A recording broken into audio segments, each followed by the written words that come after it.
Pemirsa Jawa Pos TV, jumpa lagi dalam Jateng Talk, perbincangan tentang masalah-masalah aktual dengan tokoh-tokoh di Jawa Tengah. Kali ini saya bersama Bupati Blora, Bapak Arief Rahman. Kebetulan beliau tadi dari Jakarta mendarat di Semarang, kemudian mampir di studio Jawa Pos TV di Semarang. Apa kabar Pak Arief? Alhamdulillah Pak. Masih tetap sehat? Sehat, semangat. Wah, harus keliling terus ya Pak ya. Ini Pak Arief Rahman ini menjabat Bupati Blora sudah kali kedua sekarang dan tetap luar biasa. Beliau adalah politikus Partai Kebangkitan Bangsa, tapi luar biasanya pada Pilpres yang lalu itu di sana menang Pak Prabowo. Jadi ini juara satu Jawa Tengah. Juara satu di Jawa Tengah. 66%. Luar biasa. Wah, padahal asli Pak Arief Rahman itu adalah dari PKB gitu. Pak Arief, ini kami ingin tahu perkembangan di Blora.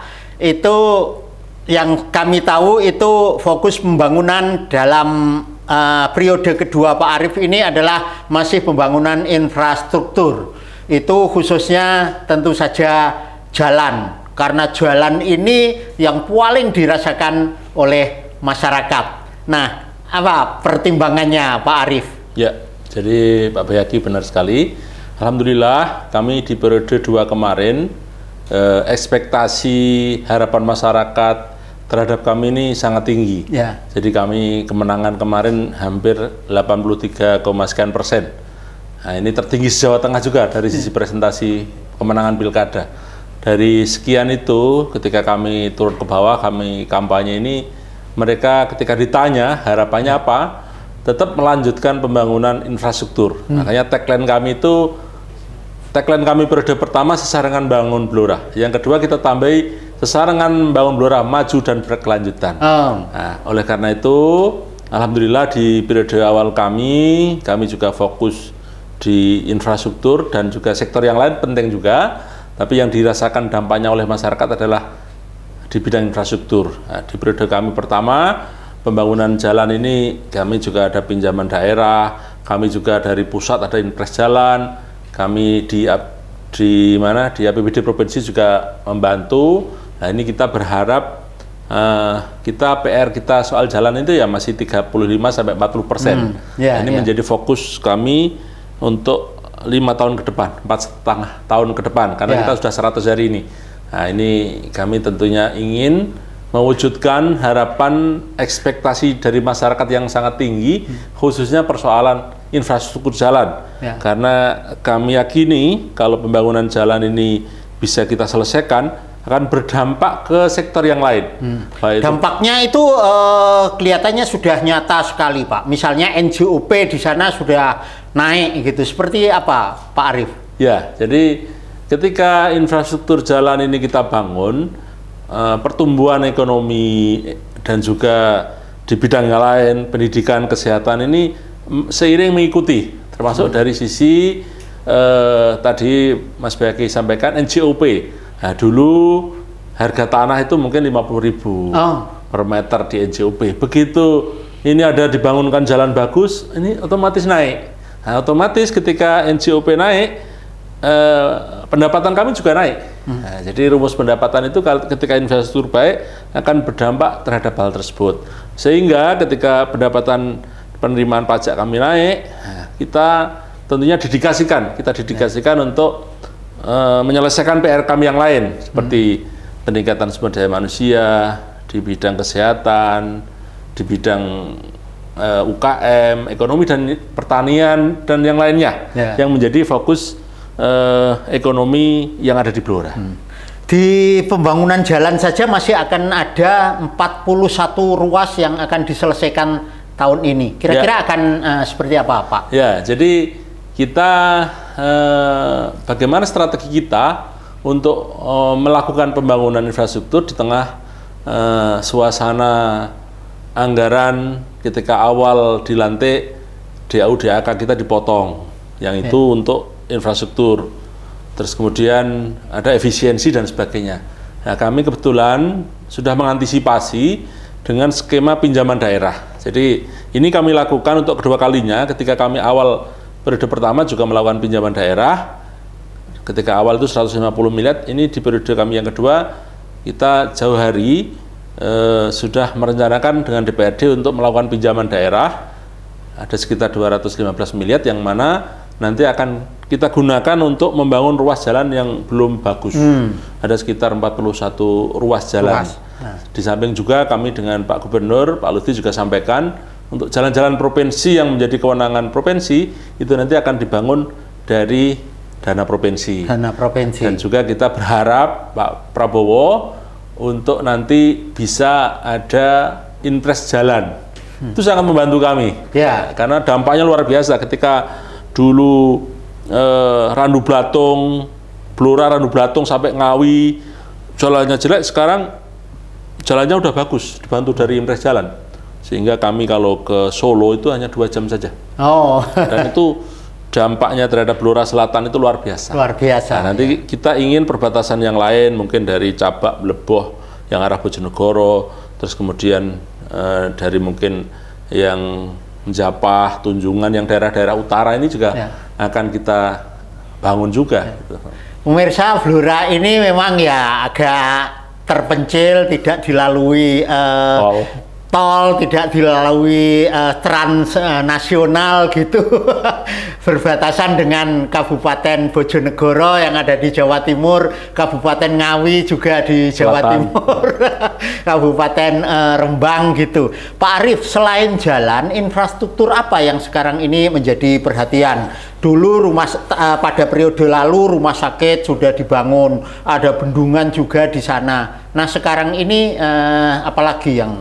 Jadi infrastruktur dasar yang untuk memajukan daerah itu selain jalan, jembatan, termasuk irigasi, kita ada bendungan, kita masih menyelesaikan ya. Ada proyek nasional itu Bendungan Cabean, ada juga PSN itu Bendungan Karangnongko, yang mana itu nanti Blora Bojonegoro Ngawi. Kalau yang Cabean ini Blora dengan Pati. Nah, terus kemudian rumah sakit kita alhamdulillah sudah ada 3 RSUD, ini di bidang kesehatan ya. Ada lagi 1 yang Bayangkara, jadi di samping juga rumah sakit yang swasta.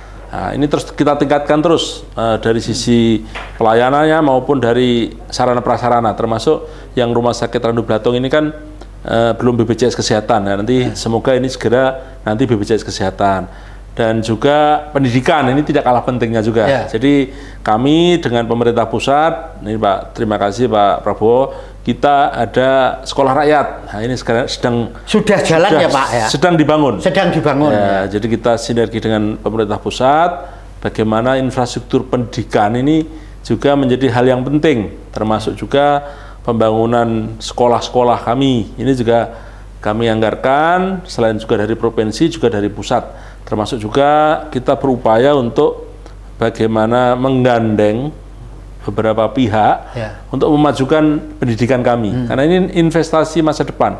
Kalau semakin banyak anak-anak Blora yang mengenyam pendidikan, khususnya di tingkat perguruan tinggi, ini SDM naik, otomatis daerah ini maju.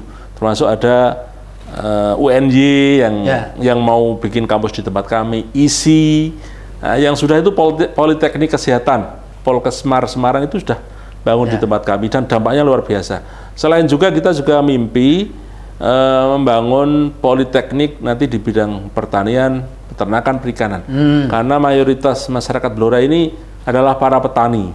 Kami itu penghasil ternak terbesar di Jawa Tengah. Di Jawa Tengah. Populasinya terbesar. Khususnya sapi. Ya, sapi. Nah, kita itu juga dari padi, kita itu 6 besar menyumbang untuk ketahanan pangan. Jagung kita malah ranking 2. Nah ini kan. Nah, makanya nanti harapannya ketika infrastruktur tadi jalan, jembatan bagus, nah ini akan mendatangkan juga investor untuk masuk. Nah, makanya kita menyambut hal tersebut, kita berupaya agar nanti di sisi pelayanan publik, perizinan dan sebagainya kita akan buka karpet merah untuk para investor ini. Nah itu syaratnya memang harus dari sisi infrastruktur harus bagus dulu.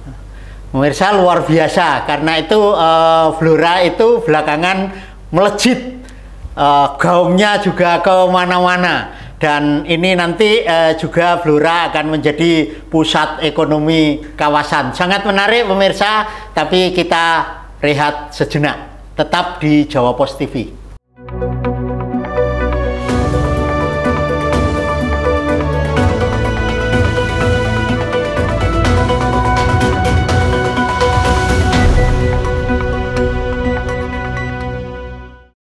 Pernahkah kita bertanya, apa yang sudah kita lakukan untuk Blora? Blora bukan hanya milik pemerintah, bukan cuma soal pembangunan fisik, tapi soal rasa, soal aksi nyata dari kita untuk semua. Dari hal kecil, perubahan besar akan kita mulai. Saya, Arif Rahman, Bupati Blora, mengajak warga Blora dimanapun berada untuk bergerak bersama membangun Blora dari hati. Ayo sesarengan bangun Blora maju berkelanjutan. Blora milik kita bersama.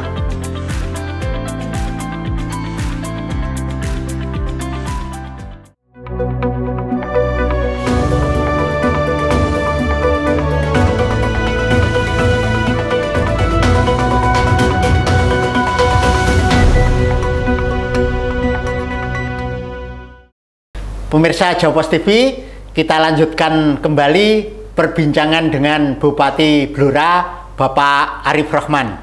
Pak Arif, ini Blora itu juga sedang berjuang untuk meningkatkan dana bagi hasil minyak migas, dana bagi hasil migas, dan ini sumbangannya kan cukup signifikan gitu.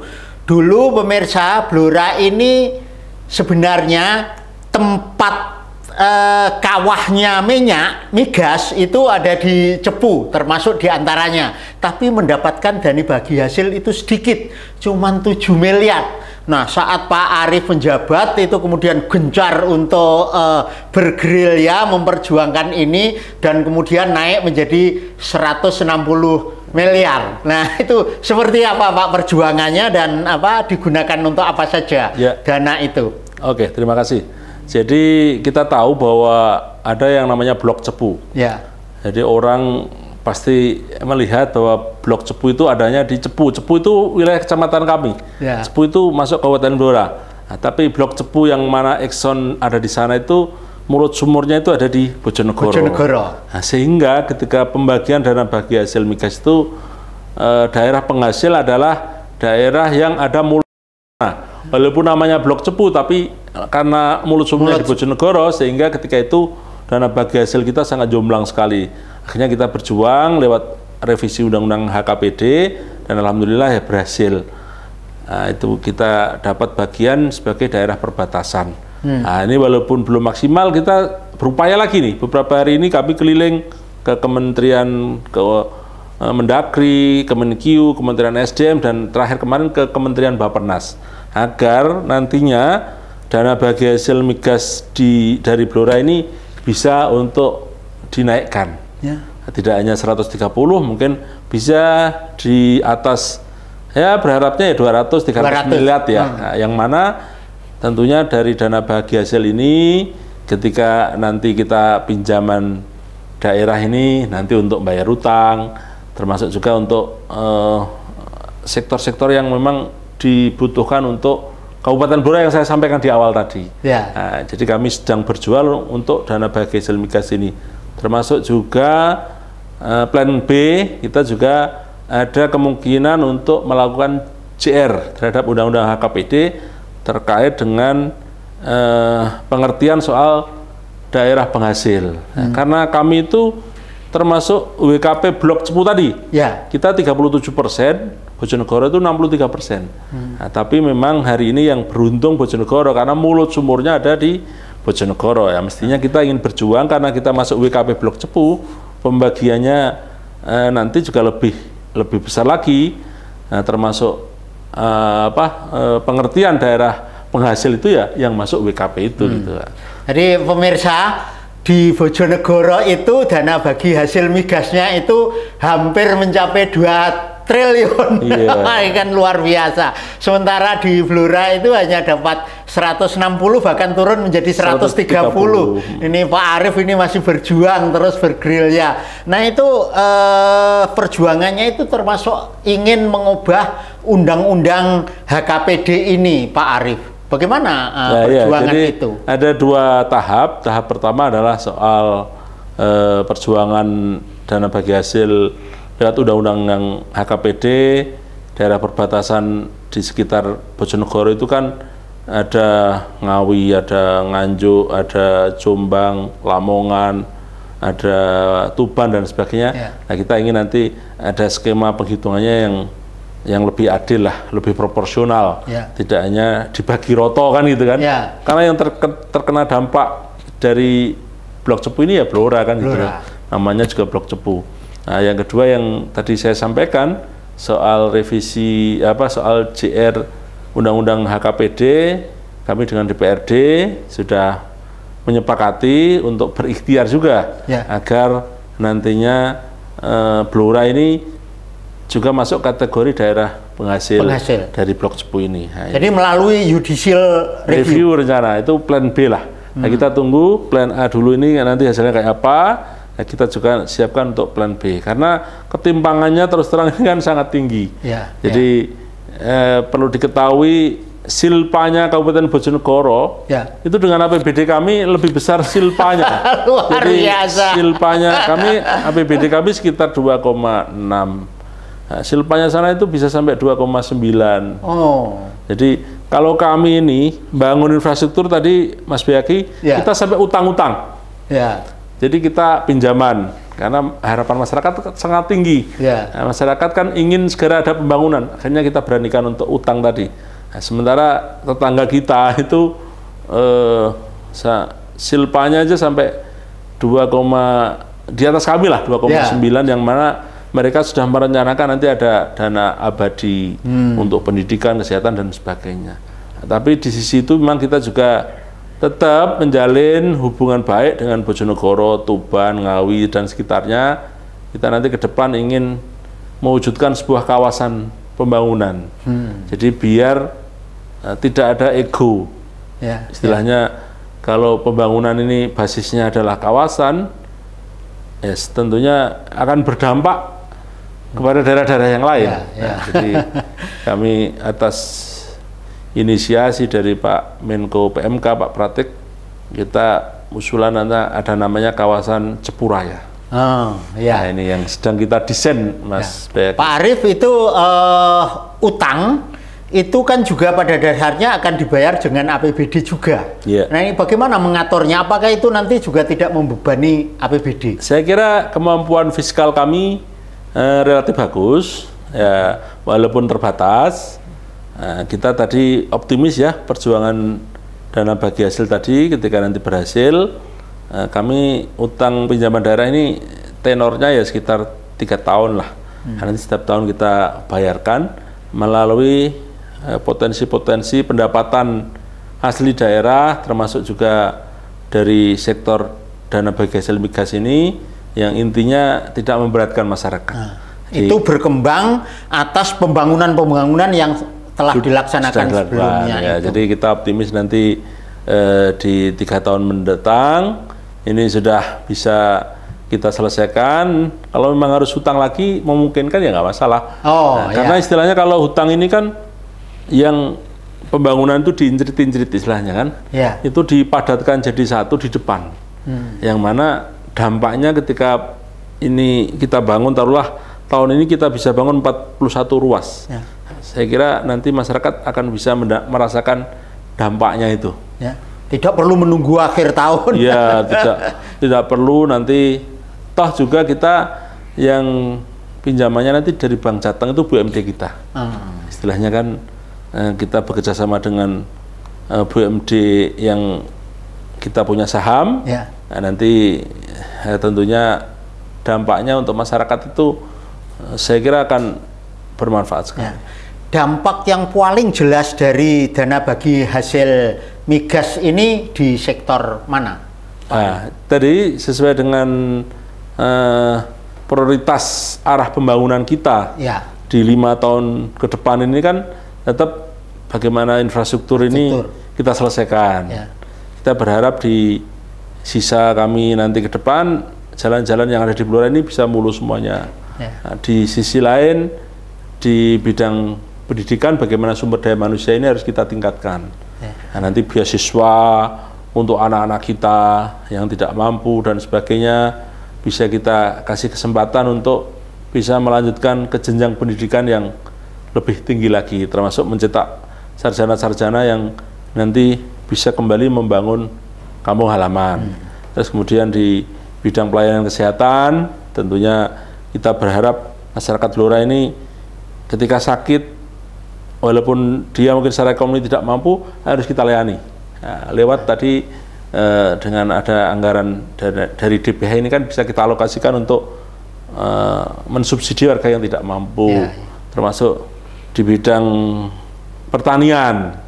Kita ingin Blora menjadi lumbung pangan, penghasil padi, jagung, buah-buahan dan sebagainya. Kita ingin mendukung program Pak Presiden terkait dengan ketahanan pangan. Nah, ini kan nanti dari itu anggaran kalau kita cukup kita dedikasikan untuk hal tersebut. Jadi sektor-sektor yang sekiranya menjadi hajat didorong orang banyak, masyarakat ini harus kita selesaikan ke depan. Luar biasa Pak Arif Rahman, ini tetap menarik pemirsa, dan tetap di Jawa Pos TV kita rehat sejenak.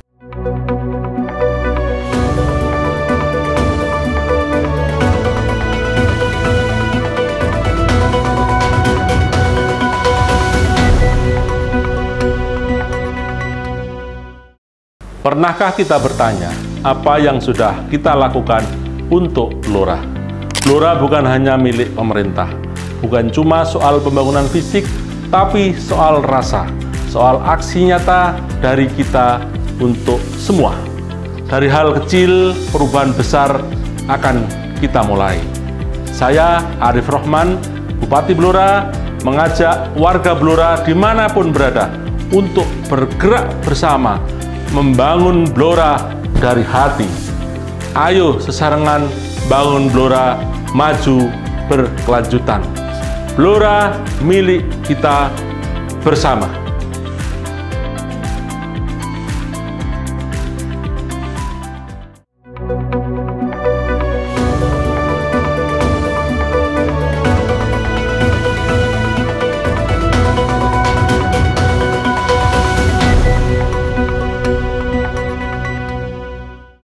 Pemirsa Jawa Pos TV, kita lanjutkan kembali perbincangan dengan Pak Arif Rahman, Bupati Blora.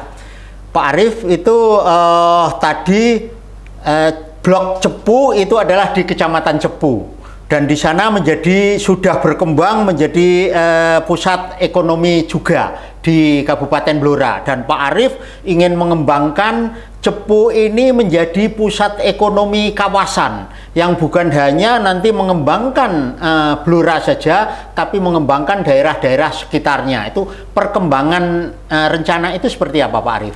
Ini terus terang, tadi saya singgung sedikit di depan bahwa konsep pembangunan yang kita usulkan ini adalah konsep pembangunan kawasan, yang mana kita melibatkan kabupaten-kabupaten yang lain untuk bisa saling bekerja sama dan bersinergi. Nah, kebetulan kita ada sebuah daerah namanya Cepu, yang mana di Cepu ini ada pusat pendidikan, pusat migas, ada juga BUMN di sana itu perhutani, kereta api, ada Kementerian SDM yang punya lahan di sana, termasuk di Cepu ini ada bandara, ada kereta api yang mana kelas-kelas eksekutif itu berhenti di sana, termasuk ada terbaru terminal tipe A, yang mana bis-bis yang menghubungkan ke Surabaya, ke Jakarta itu berhenti di sana. Dengan potensi yang ada ini, kita ingin mengajak daerah-daerah sekitar kami untuk kita membangun bersama-sama. Kita lepaskan ego sektoral masing-masing, minimal dengan Tuban, Bojonegoro, Ngawi, mungkin juga Rembang, terus kemudian Gerobokan. Kita ajak bersama-sama. Nah, termasuk kami kemarin dari Kementerian Imigrasi, Pak Menteri Imigrasi yang menterinya orang Blora kebetulan Pak Jenderal Agus, kita disetujui untuk pembangunan kantor imigrasi TPI. Ini kelasnya nanti internasional, dalam rangka juga menarik investor. Nah, sehingga nanti diharapkan dengan fasilitas yang dimiliki ini, potensi yang dimiliki ini, Cepu nanti menjadi kawasan untuk pertumbuhan ekonomi di Jawa Tengah bagian timur. Nah, dengan tentunya sektor-sektor yang pendidikan migas. Di Cepu itu ada Pusdiklat Migas, ada Pusat Pengembangan Sumber Daya Manusia Migas, ada Politeknik Migas. Nah, ini kami ingin nanti mengajak daerah-daerah lain untuk mengembangkan potensi sumber daya manusia putra daerah masing-masing, kita latih di Cepu. Jadi sekarang itu mungkin kapasitasnya 30 sampai 50 ribu yang latihan di sana. Nanti kita bisa tingkatkan lagi menjadi 10 ribu dan sebagainya. Jadi menjadi kawasan pusat pelatihan. Di samping juga kita pengembangan selain migas, ini di bidang pangan, pertanian. Nah, ini kami kebetulan punya sinergi dengan Ngawi, Bojonegoro, Blora ini untuk nanti ketika bendungan Karangnongko ini bisa dibangun, ini saya kira akan berdampak di sektor pertanian. Karena mayoritas 3 kabupaten ini ya para petani. Pelibatannya daerah-daerah sekitar itu seperti apa? Nah, nanti sudah diawali kemarin Bojonegoro ini ngajak kita untuk menggali potensi daerah masing-masing. Mungkin nanti UMKM-nya atau mungkin potensi-potensi di masing-masing kabupaten ini ketika nanti bisa kita jadikan satu dengan nanti kawasan Cepu Raya ini, kita yakin nanti akan minat investasi mungkin ya, karena kita itu punya keunggulan, kita itu punya gas. Jadi Bojonegoro, Blora, Tuban ini punya cadangan gas yang besar, yang selama ini mungkin larinya ke mana? Tambak Lorok dan sebagainya. Ketika kami nanti di daerah ini dikasih kesempatan alokasi, kemarin udah ada investor yang masuk, yang mana dia butuh bahan bakunya adalah gas.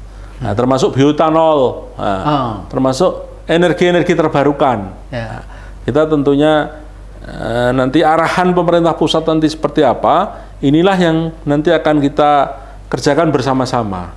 Termasuk pengembangan pertanian, mungkin yang berbasis organik dan sebagainya. Nanti akan kita lakukan bersama-sama, termasuk potensi di sektor peternakan kami. Nah, ini kan nanti Bojonegoro taruhlah mengembangkan apa, nanti kami apa, Ngawi apa. Ini konsepnya memang sedang kita rumuskan. Bagaimana kita bersama-sama kawasan ini membangun bersama dengan tentunya potensi yang kita miliki masing-masing.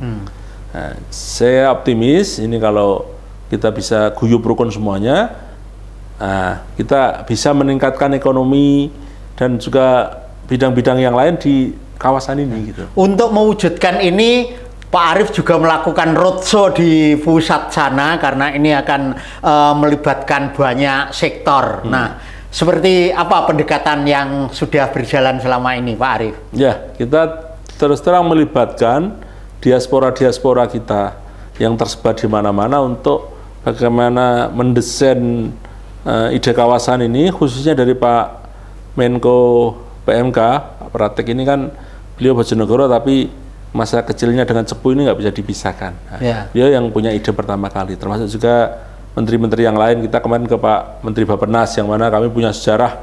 Pak Prof. Rahmat Pambudi ini pernah di Blora ini 3 tahun. Dia ini kan pernah jadi dirut pabrik gula GMM Bulog itu. Nah, beliau punya banyak ide lah untuk pengembangan kawasan ini menjadi prototipe model pembangunan ke depan, termasuk juga Pak Menteri Migrasi Pak Agus, ada juga Pak Mas Pras, Menteri Mensesnek, ini istrinya orang Blora. Juga kami minta juga pendapatnya, termasuk para guru besar, para profesor dari berbagai perguruan tinggi. Kami ini sudah ngelis, kita sudah MOU hampir 60 perguruan tinggi, negeri maupun swasta, untuk nanti mereka juga kita libatkan dalam rangka konsep pembangunan kawasan ini. Jadi semua stakeholder, semua pihak, termasuk pelibatan BUMN, buat CSR-nya, untuk mendampingi kami. Pak Presiden juga sangat mengapresiasi langkah-langkah yang dilakukan oleh Pak Arief, Pak. Dulu ketika zamannya Pak Jokowi sampai datang ke Blora itu sebulan 2 kali, luar biasa. Dan ini kabarnya Pak Prabowo juga akan datang ke Blora, Pak. Ya, dalam rangka apa itu? Insya Allah beliau akan hadir di akhir bulan ini dalam rangka untuk peresmian yang minyak tadi. Cadangan lifting minyak kami Bojonegoro Blora yang ada di Exxon di Blok 10 ini mengalami kenaikan, sehingga beliau akan meresmikan hal tersebut dan semoga nanti mendaratnya di Cepu. Nah, karena kami punya mimpi menyampaikan ke beliau bahwa kita sudah punya bandara, kalau bisa nanti landasannya diperpanjang lagi 400-500 meter, Boeing bisa mendarat. Kami ingin nanti menjadi pusat untuk hub umroh.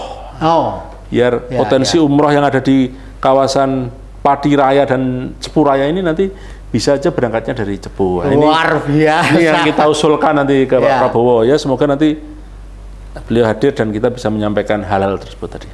Luar biasa pemirsa, dan Pak Arief, kami mengucapkan terima kasih sudah mampir ke studio kami. Tetap semangat, tetap terima kasih. Sukses ya, Blora semakin maju. Pemirsa, demikian perbincangan kami dengan Pak Ari Rahman, Bupati Blora. Sampai jumpa.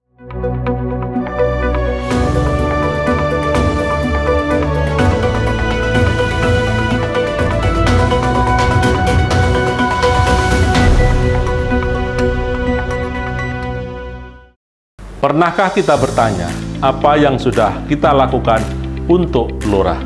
Blora bukan hanya milik pemerintah, bukan cuma soal pembangunan fisik, tapi soal rasa, soal aksi nyata dari kita untuk semua. Dari hal kecil, perubahan besar akan kita mulai. Saya, Arief Rahman, Bupati Blora, mengajak warga Blora dimanapun berada untuk bergerak bersama, membangun Blora dari hati. Ayo sesarengan bangun Blora maju berkelanjutan. Blora milik kita bersama.